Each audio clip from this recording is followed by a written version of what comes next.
কারো স্ত্রী গেছে, কারো মা গেছে।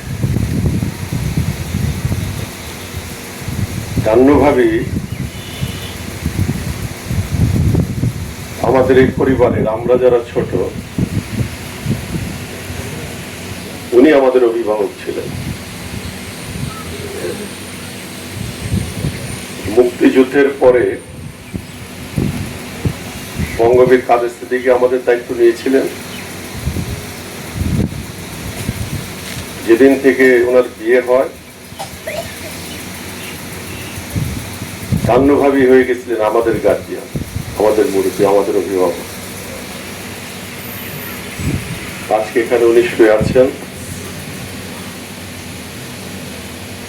আমরা আজকে গার্জিয়ান হারা হয়েছি, মুরব্বী হারা হয়েছি।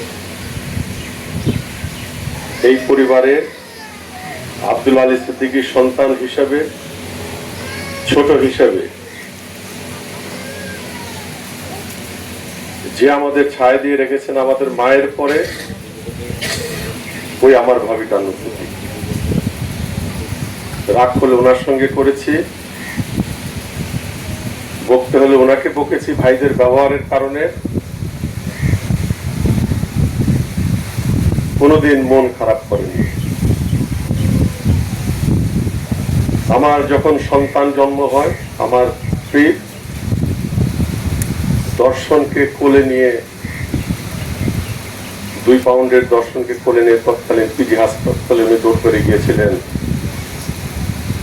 কারণ তখন ঢাকা শহরেও ইনকিউবেটর ছিল না। উনি ছিলেন আমাদের মায়ের পরে মা। তাই যে যাই বাধা দিক, আমি আমার কথা বলবই। আজকে আপনার এখানে আসছেন, আমার কোনো অভিযোগ নেই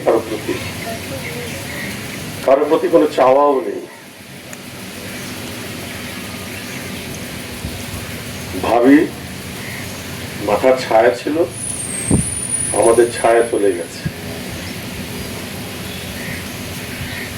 আমি এবং আমার যারা বড়, এবং আমার বড় 2 জনের যারা ছোট, আমরা সকলেই ভাবিকে আমাদের অভিভাবক মনে করতাম।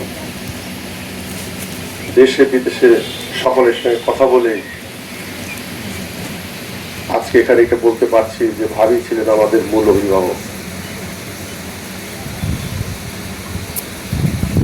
আপনারা যে আচরণ দেখলেন, এতে দুঃখ পাওয়ার কিছু নেই।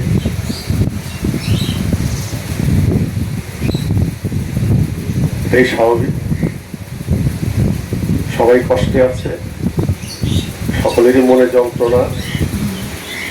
বেঁচে থাকতে ভাবির গুরুত্ব কেউ বুঝিনি আমরা। উনি চলে গিয়ে আমাদেরকে বুঝিয়ে দিয়ে গেলেন এই পরিবারের কোন জায়গায় ওনার অবস্থানটা ছিল। ভাবি, আপনি ভালো থাকেন, আল্লাহ যেন ভাবিকে ব্যস্ত নসিব করেন। আপনারা সকলেই দোয়া করবেন। ধন্যবাদ। খুদা।